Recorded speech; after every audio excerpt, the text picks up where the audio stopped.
Welcome to another episode of the CPG Guys podcast.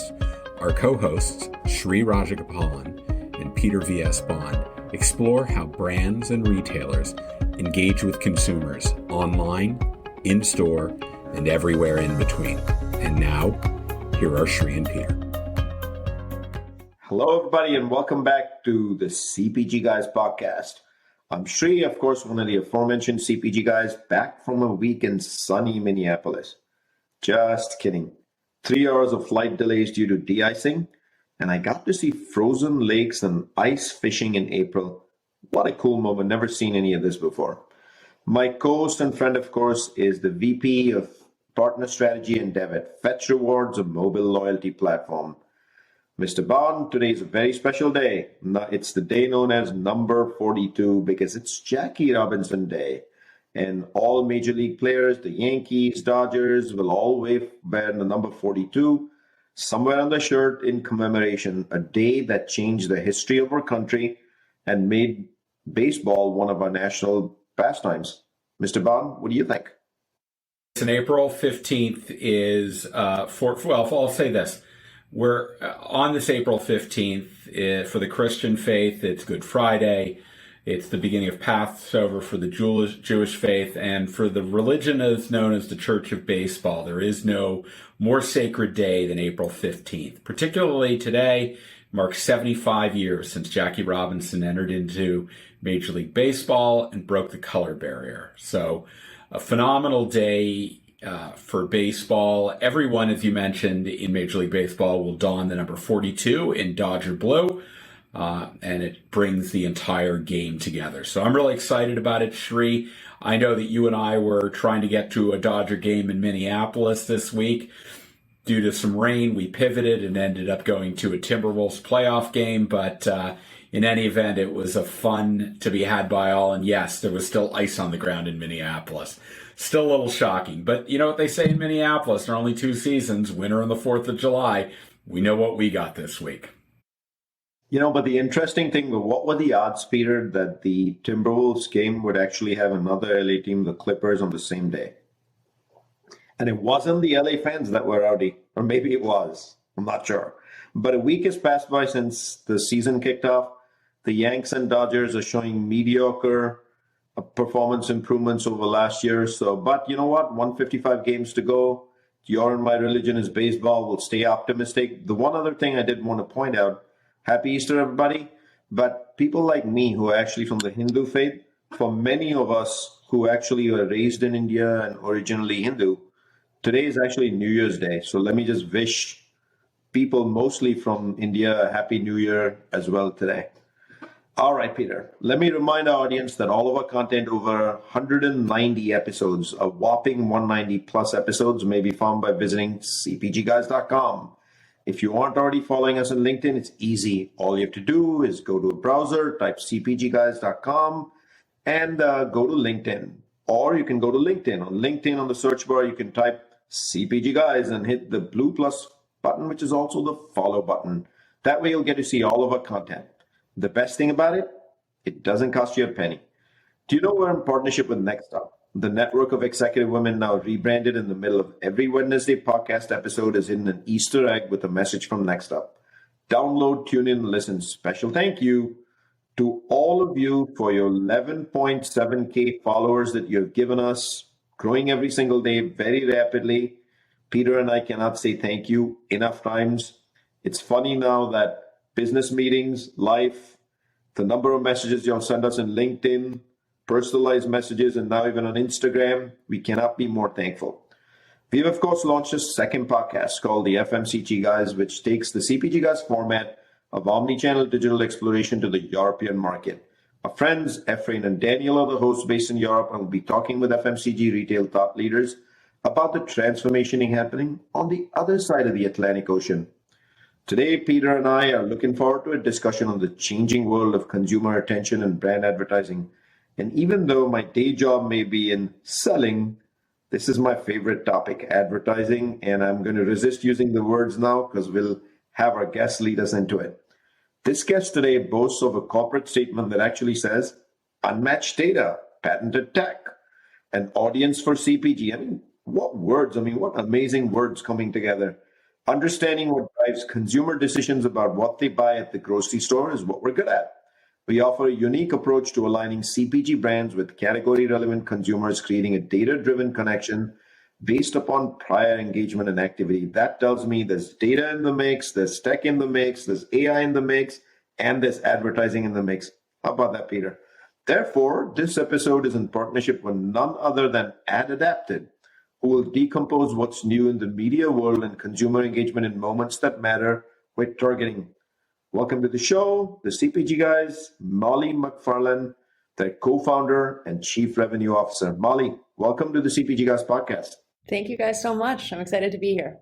And Molly, before we get into the Q&A section of the podcast, we'd love to know the origin of how that company name came about. And would you please first tell us also about where we can learn more and the audience can about AdAdapted, and would you give them a brief overview of what you do for them? Yeah, definitely. So the name just rolls off the tongue, AdAdapted, right? No, we started it about 10 years ago. We started the company. And at that time, what we were seeing was everything about advertising was about to change because of the proliferation of smartphones. Like people were just changing how they shopped. And so it's a little on the nose, but at the time we were thinking, all right, everyone's going to really have to adapt how they think about advertising, adapt how they think about marketing. So that's how we came with AdAdapted. But I know it's a mouthful, so we'll listen if you say adapt or AdAdapt or all the other things that people call us. But yeah, that's how we came up with it. I am CRO, so I'm one of the founders and the CRO. That means that I focus on everything from sales, marketing, partnerships, CS, everything that's go-to-market about our business. My other co-founder, Mike Peterson, he's CEO, and he focuses on the ops and the product and investors and everything else there. Yeah, I guess that's a good place to start. Thank you so much for that, Molly. For our audience, of course, we'll include hyperlinks to your LinkedIn page, the company page, and everything else you just spoke of in our digital liner notes. Let's jump right in. And the first one, Molly, is actually fairly straightforward. I was trolling you on LinkedIn and I found out that you've been with AdAdapted over 10 years. Take us through how this decade is shaped up for y'all in the company and how you've become one of the advertising leaders today. How are those early days, and then how are those mid-years, and where are you now? It's crazy that it's been 10 years. I think one of the things that makes it feel shorter is that the first couple of years we didn't grow very quickly. So it really was just a couple of people sort of trying to learn what we didn't know. Mike and I actually met at a different startup. So he's the tech genius for sure. And I found myself on a lot of sales calls with him because I was director of marketing. He knew everything about the technology at this other startup.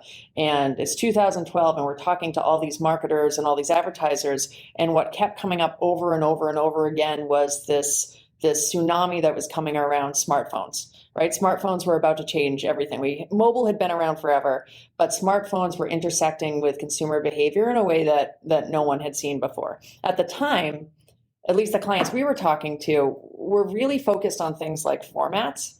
So they were focused on, we have to shrink down our website, we have to shrink down our newsletters, we have to think about ads that sort of adapt to these changing dynamic dimensions. But what Mike and I were seeing was something that was going to go way beyond that. We were seeing that people were planning, shopping, just doing everything differently because these digital environments were shaping their behavior. So, for example, all you really had to do at the time was walk through any grocery store and you would see, people walking up to shelf. They'd be looking at their phones. They would look back up at the shelf. They would look back down to their phones. They would look at the shelf. They would reach up. They would grab something and put it into their basket. That was huge. And it started with just a couple of people, and then it was half the people in the grocery store. Then it was almost everybody in the grocery store. And the question at the time was, what are they looking at, right? Like, what are they looking at? What's shaping this behavior? Back then, it was things like Notepad and texting, like anything that people could do to remember what they were going to buy. They were leaving pen and paper at home, and now they were jotting it down on their phone. But quickly after that, you had app developers that were actually building in list functionality, building in ways for consumers to remember what they wanted to buy later. That was the aha moment for Mike and me, because what we realized then was every CPG in the country was going to want to know what those apps were that people were using. They were going to want to know who was using them. They were going to want to know what they were putting on their list, and they were going to know how to get their products there. So that was it. That's where we were like, oh my God, we need to get into this and figure it out. But we didn't know anything, right? We had this idea. It's that whole adage of, 1% inspiration, 99% perspiration. So we had the 1% inspiration, but that's about all we had in 2012. So the next few years was just learning. And Mike and I pretty much used every ounce of social currency we had to get meetings, beg, barter, steal our way into meetings so we could talk to the right people. They could teach us what we needed to know about advertising, teach us what we needed to know about what CPGs wanted to see from a solution. The big break that we got was 2015. So, 3 or 4 years into it, we got accepted to the Brandery. The Brandery was an accelerator down in Cincinnati, backed by P&G and Kroger and 8451. So we moved down there, kind of, trial by fire, learned a ton from the P&G marketers. As you guys know, Cincinnati's kind of a crazy microcosm for marketing CPG genius because you have kind of a mid-sized city with a ton of experts down there, and we learned a lot. I'll stop there. Is that, I can keep going or stop there for the... No, bring it on, Molly. Let's hear where you are today, right? So that's P&G, that's in the past, and now how did that lead to where you are today? Yeah, for sure. Okay, so as part of that experience, we got exposure to everybody from, advertisers, the brand strategists, the creatives, the data and insights people. All of those people were part of this accelerator experience, all the way up to Mark Pritchard, which was a terrifying meeting if you're a fairly new startup founder and you're talking to Mark Pritchard of P&G, but still fun, sort of, inspiring. But we walked out of that experience realizing a couple things, that yes, people were interested in what the message that we were bringing to the table, getting products onto the list, but that for it to be a solution that had any value, we had to make it scalable. We had to make sure that the data that we had was differentiated and had actionable insights that advertisers could use, and it had to be measurable. If we couldn't pull those three things together into this shopping list marketing world that we were creating, into this getting products onto lists, then it would be for nothing, right?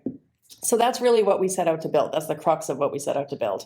How do we get products onto a list and do it in a way that we can service these massive CPG advertisers, bring them something different, and make sure it's measurable?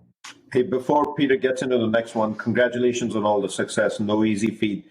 When you mentioned getting in front of P&G back in the days, I know exactly what you mean.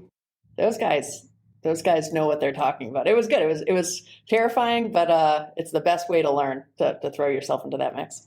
Hey, Molly, welcome to the podcast. Shri and I are really happy to have you here. Before I get to my question, I'll just comment on your first response, which is you get to the heart of the issue that you talk about people walking into physical stores with their smartphones, and they're using them to do product research that could be to learn about the product. It could be pricing. There are a whole bunch of components. But the fact of the matter is, all too often, people in our industry think that e-commerce is one channel, brick and mortar is another approach, and there's not a lot of crossover. We couldn't be further from the truth in that we have to have the ability to connect with shoppers wherever and however they choose to shop. So as they walk through a store with a smartphone, if you're a retailer and you're not willing to give them the content they need to make decisions, there's this company out in Seattle that will be happy to do that, and it's on most people's phones. So it's very important to keep that in mind. Let's talk about the value proposition that AdAdapted offers.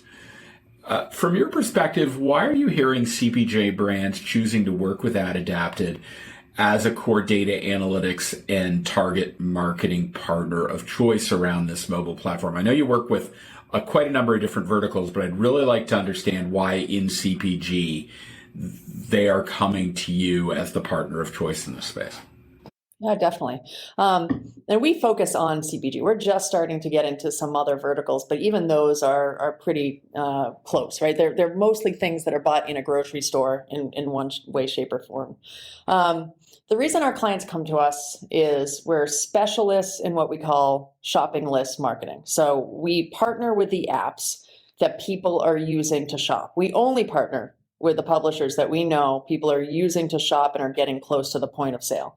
When we partner with them, we integrate our technology, and that allows us to see the audiences that are using these digital platforms, using these apps, and what those audiences are planning on buying. So we get a lot of what we call pre-shop data that helps us create strategies to get our clients' products onto those lists so that those products are bought when people are ready to transact, whether that's in store or through an e-com experience. And to really understand why it's important or why it's valuable to our CPG advertising customers, you kind of have to understand how people are using these apps even outside of AdAdapted.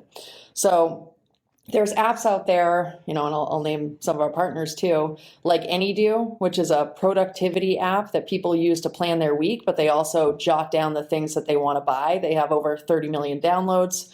You have recipe apps like Big Oven or BuzzFeed's Tasty with tens of millions of downloads where people are going to find inspiration for what they want to make, but also saving those ingredients to buy in store. You have straight up grocery list apps, things like Our Groceries, Listonic, Out of Milk. These are apps that people use to remember what they want to buy. They jot those things down. More and more retailer apps are starting to pop up too. So all of these are digital environments that people are using to remember what to buy when it's time to buy. Over 100 million people are using some sort of app on their phone to remember the things that they want to purchase later. And when you think about how they use them, it gets really interesting. So you guys know with CPG, people don't buy on a one-off basis. It's unlike other products where they might say, you know what, wow, that's a sweater I want to buy. I'm going to drop everything. I'm going to buy that now. Nobody does that for a jar of, pasta sauce or a pack of pasta or anything like that. Nobody does that. Instead, what they do is all week long, they add those products to their list. They add those products to their basket, and they'll buy them all in one fell swoop. So imagine, I'll walk you through one of the apps that we work with, Out of Milk. Let's say one of the users that has that app is Jane. So again, this is outside of AdAdapted. Jane might only shop on Saturdays. She has Out of Milk downloaded on her phone so she can remember what she's going to buy.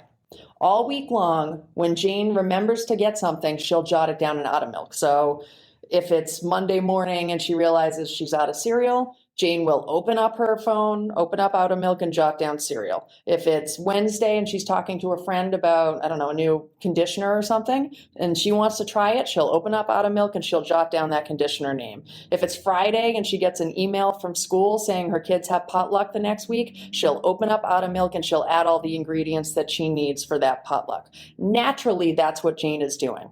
Now, because we're integrated with Out of Milk, we see that. We see that Jane's opening her app. We see what she's adding. We know what kind of shopper Jane is. And then so we find opportunities to make sure that we're helping Jane build that basket. We serve her ads throughout the week for things that we know she'll like. When she clicks those ads, she can add it directly to her list. Whether it's inside the app or outside the app, we make it super easy for her to add. And so when Saturday rolls around, she's walking through the store, whether it's the products she added or the products we added, all those products make it into her basket and get purchased. There were two key messages, Molly, that I heard there. You're the first guest that's actually come on the show, and you've actually had the guts to look outside your domain, because you started the answer to this question with you're actually looking at apps which are theoretically competitors of yours, which normally no one would want to play in. And you're looking at even scheduling apps where you can bring audience from. The second thing I heard very clearly is you're very clear that when someone shops on a weekend or shops on a given day of the week, they're actually browsing all week and adding things to their cart. And therefore, for your clients, you're actually in the middle of the mix every single day, or every opportunity you have to influence what can go into the cart, which I think is generally a miss for the CPG industry. So well done on that. But I want to jump in now away from what you just talked about, which is your value proposition to the solutions that your clients can expect from you. And what I've learned is you have 4 different ones: managed service, self-service, and then you're offering platforms. And needless to say, without attribution, none of this would be possible. So if I'm a brand, what would I expect to get started with from you? I'm sure it's not all 4 of them. No, I mean, to simplify that, everything that we do is around, like the main goal that we always have is to grow sales by getting products onto lists or carts that people are using to shop. That's our value prop at its core. But there's a couple of different ways that you can interact with that or buy that as a brand. So the managed service, that's our bread and butter. That's what we've been doing for the past 10 years. And it's really the white glove treatment. That means all that we need from an advertiser, all that we need from a CPG is some campaign assets, things like product image, title, those types of things. We will create all the ads, all the native ads, which are customized for every single app that we work with. We will create the programmatic ads that we can use to retarget those shoppers. We will create the, search ads that we can trigger at the exact moment somebody is typing in a keyword into their shopping list. We take care of it all. We do all the targeting, all of the optimization, all of the insights. We work with the partners to get, sales lift and incremental ROAS for our clients. Soup to nuts. Shopping list marketing, we take care of you with our managed service. What we realize, though, is there's all these emerging brands or smaller brands or maybe retailers that want to do hyper-targeting just around specific stores. And our big managed service white glove treatment is not going to work for them. It's more expensive. It's too comprehensive. So for them, we have a self-serve platform. It allows smaller brands to tap into the power of add to list and shopping list marketing. It allows them to come in and run campaigns at whatever spend level they want to, but they still have that same value prop of reaching known shoppers and getting their products onto their list so they know they're going to be purchased when that consumer is ready to transact. In terms of data and insights, we don't even offer that as a full product right now. That's sort of additional or a added benefit of working with us. We can tell you things like, hey, we see the people that add your product to their list are also adding these types of products to their list. We can show you trends on where your brand is ranking against other brands that people are putting into their planning stages, putting onto their list or cart, all sorts of things. So that's our data and insights. And then attribution, really nobody lets us grade our own homework anymore. So we work with different third parties, which is a good thing, I guess. It was easier when they didn't make us do it, but I think it's a good thing that they make us use third parties now. And those guys come in, look at our campaigns, and then help us tell our clients, hey, this is the lift that we saw. This is the incremental ROAS, which is, seemingly the most important metric right now. And we do a great job on those too. So Molly, you've extended exclusive partnerships with 36 plus shopping list apps. You're reaching about 110 million grocery-minded consumers.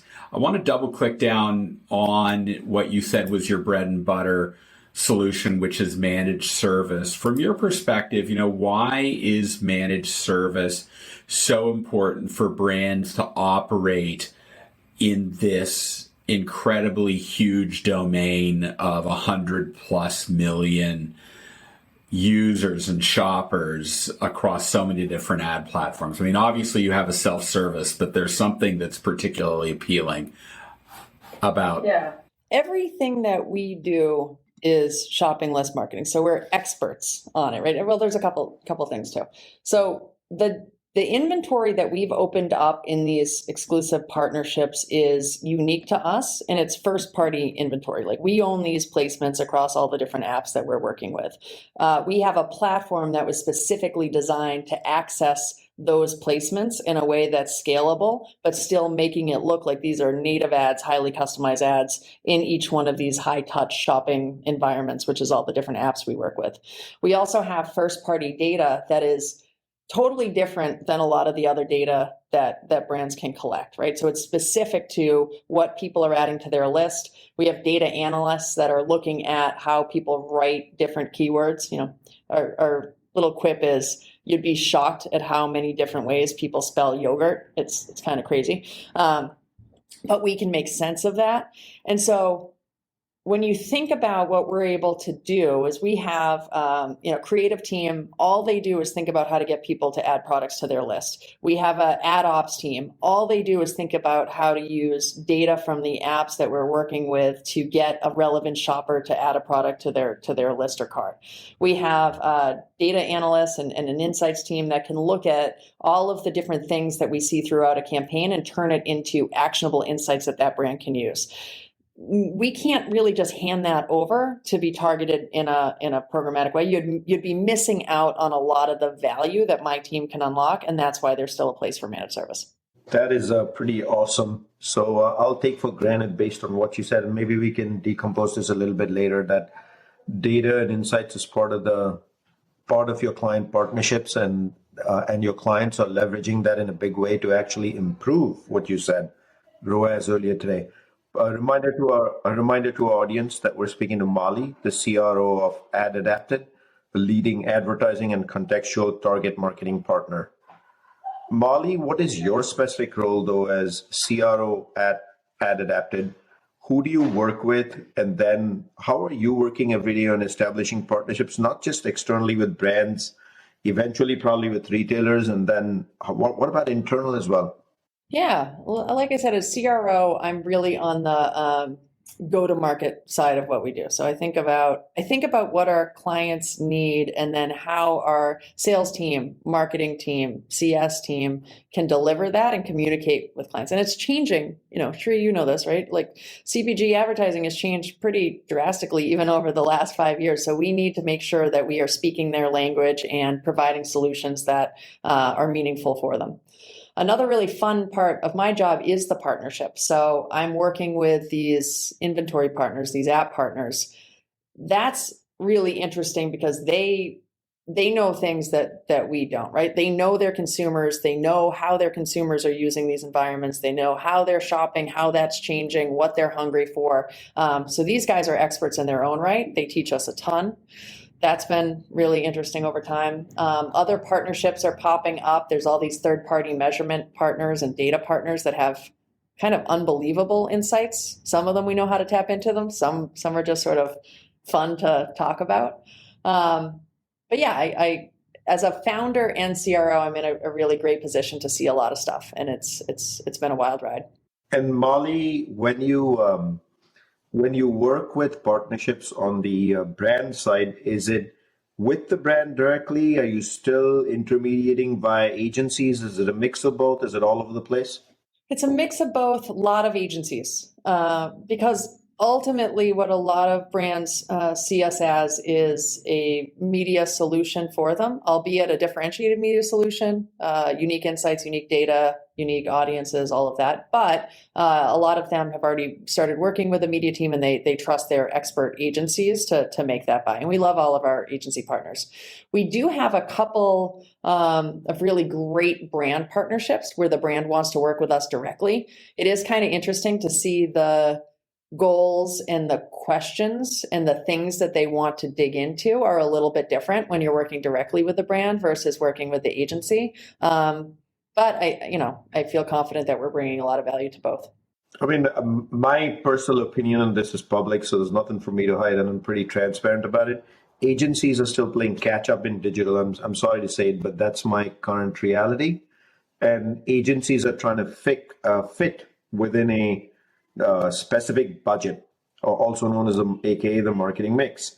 So capabilities like yours have to actually evolve from just a fit within the marketing mix for one role versus, hey, if they can truly track the consumer all week long, hey, it should be all week long and the budget should look different. That's just my opinion. What do you think, Peter? From my perspective, Sri, they may be behind the times in terms of their abilities to understand this, but you also have to remember that the brands are inclined to want to outsource as much of the media to a centralized entity, and that ultimately ends up being the agency. So I think trying to swim upriver against that tide, or that current rather, is going to be a bit of a challenge. So you got to go where the brand tells you to go. If they tell you to go to the agency, you're probably going to be exerting an enormous amount of energy trying not to go where they're telling you to go. So he's just trying to get his Wayne Gretzky Canadian reference in there. Yeah, I didn't say I'm going where the puck is going, but in any event. I feel it, man. All right, let's talk about data for a second here, Molly. In today's world, brands and retailers deal with just voluminous amounts of data. I mean, ridiculous amounts of data, right?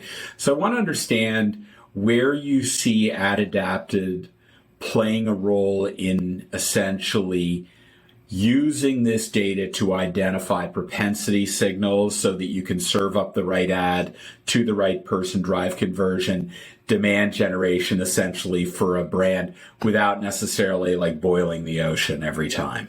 Data is one of those words. So we talk about this a lot. Like I hate the words content and I hate the words data because they end up being catch-alls for God knows what, for everything, right? And data is definitely one of those words.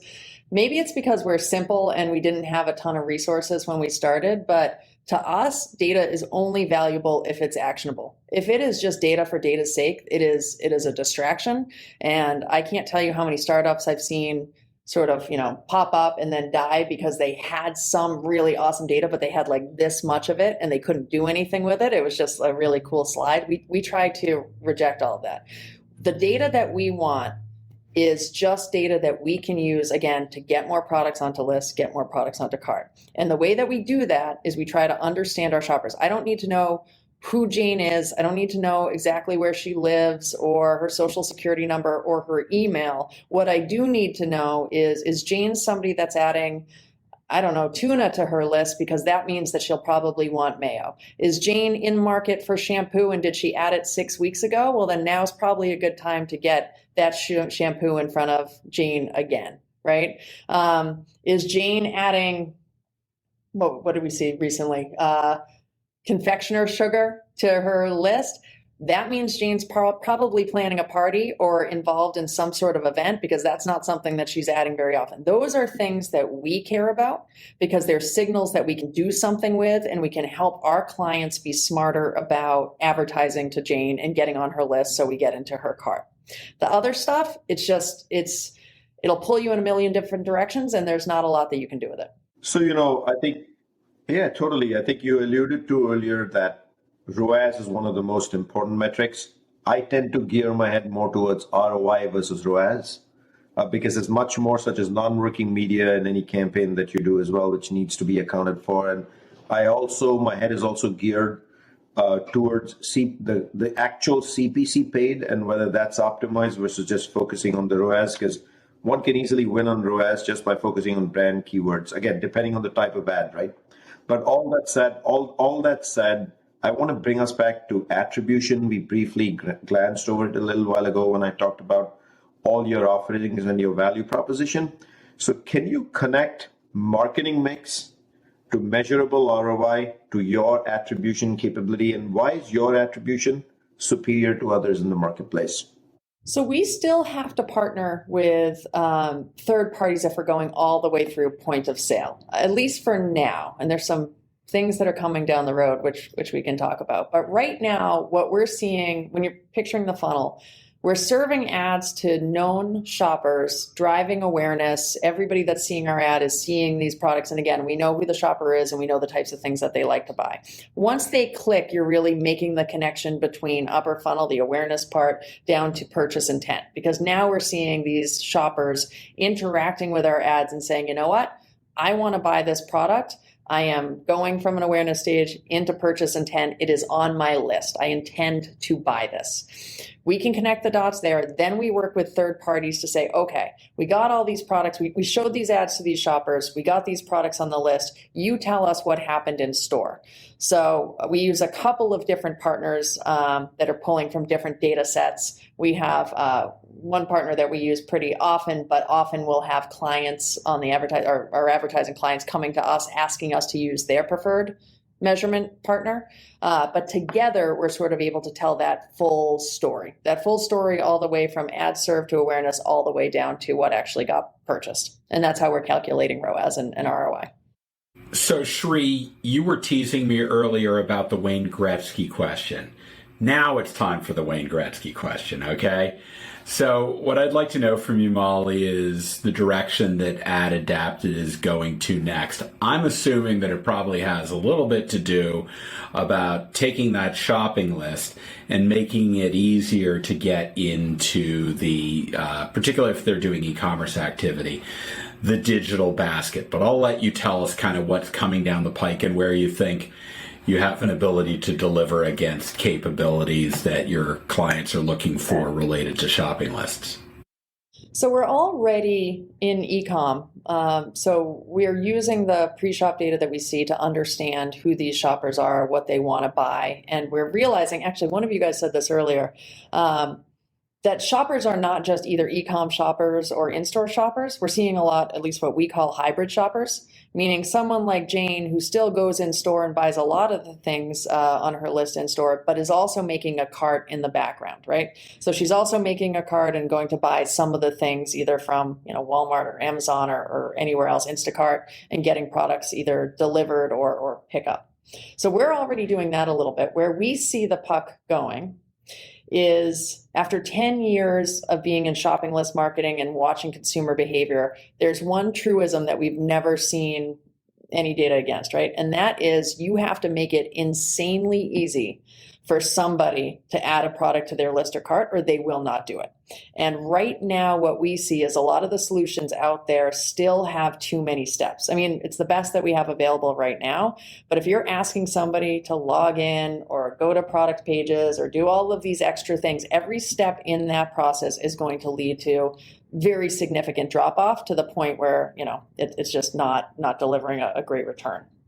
So we have a couple of things in the mix. We have, one ad unit that we've released pretty recently that we're already seeing increasing performance by something like 27x just by cutting out one step. But in the background, we're working on some things that we think can go a lot further, cutting out even more steps, sort of turning how we think about targeting on its head and making sure that we can deliver things to list or carts really seamlessly. And honestly, that's what our patent's around. We didn't talk much about that, but AdAdapted does have a patent. It does kind of set us up nicely for the future, and we'll be leveraging it as much as we can. Should we be talking about the patent? I mean, I talk a lot about the patent. Let's do it. Tell us more. So what our patent does is right now we can serve an ad anywhere, right? Let's say, Sri, if you have out of milk, let's say, for example, and we know who you are, we know what you add to your list. I can serve you an ad anywhere we can find you on digital. So let's say the Weather Channel or ESPN. Sounds like you guys are going to be on ESPN a lot today. And it's, who knows, right?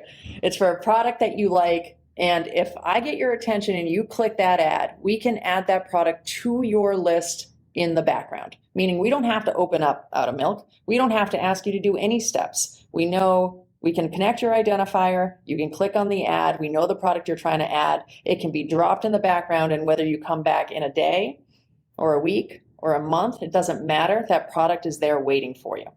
Now, imagine how that can be used when you think about, what retailers are doing with their carts, when you think about retailer lists. If you can connect the dots from the world where people are spending 99% of their time on digital and not have to ask them to connect and log in and do all of those other things, you can sort of cut out all of the drop off, cut out all of the noise between that ad and the actual, point of sale.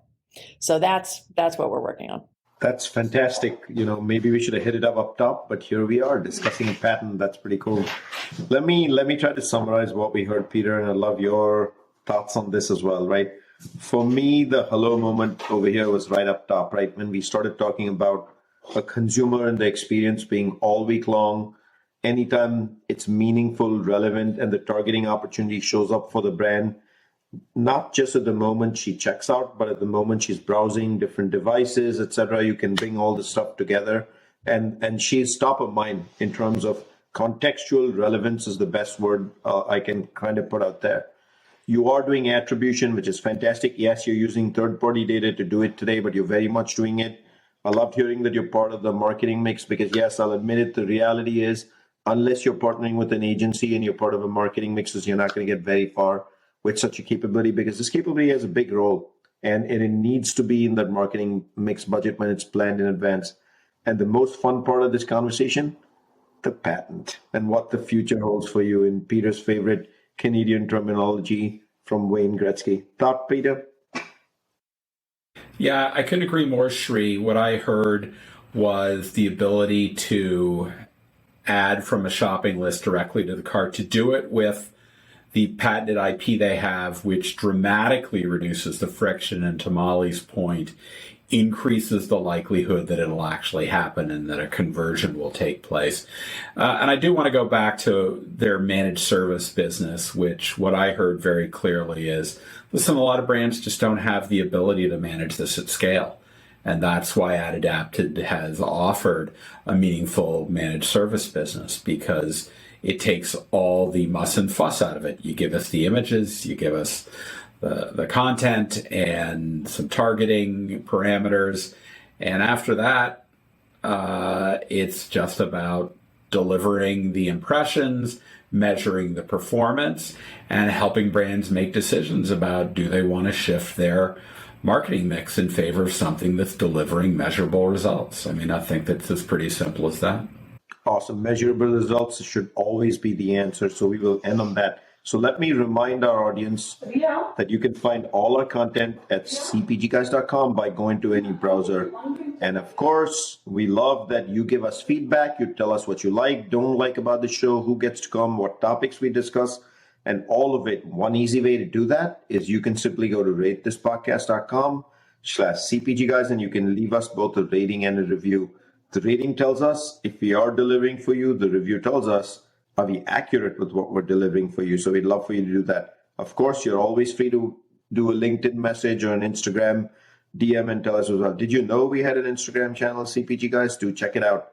Molly, I can't thank you enough for appearing on the CPG Guys and for also giving us the extent of what AdAdapted does, as well as putting out your patent out there. So thank you so much for doing that.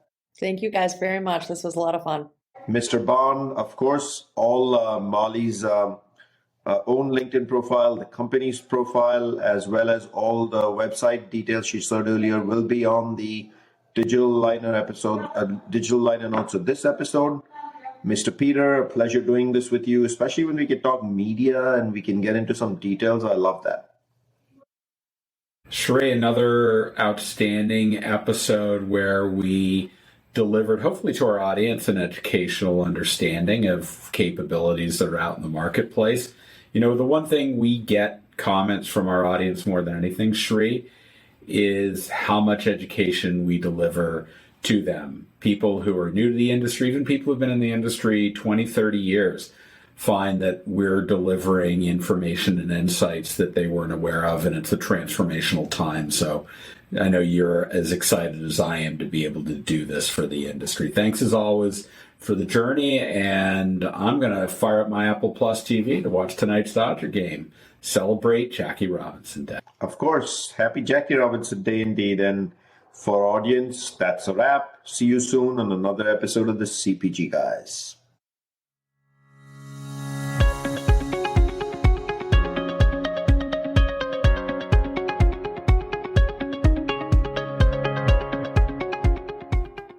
The content in this podcast episode is provided for general informational purposes only.